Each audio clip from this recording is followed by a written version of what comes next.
All right, it's Friday, July 18th, and I just wanted to do a quick update. So last year in the garden, I decided to save some seeds. I saved some beans, and I also saved some peppers. Now, what I did not know at the time is that the peppers were hybrid peppers, which you really should not save the seeds. I tried it anyway, but this is what happens when you plant hybrid seeds that you save. So all my peppers kind of look like that. They're like squishy and like kind of deformed looking. Let's see if I can, there we go. Yeah.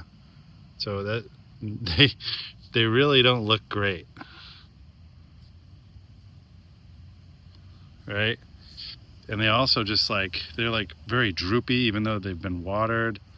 I don't know. The plant just isn't very healthy, and I guess that's a good reason why you don't save hybrid seeds.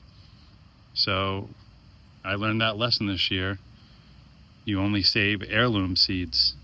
If you plant those, you'll get a similar type of fruit the next year.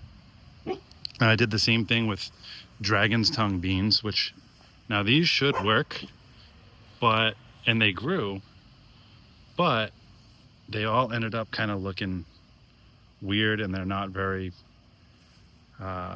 producing very well. Like, look at, these are some of the ones I picked. See how they're like short and fat, and it just didn't like flower the way I expected and produce. So sometimes you have experiments that don't quite work out, and this is one of those times.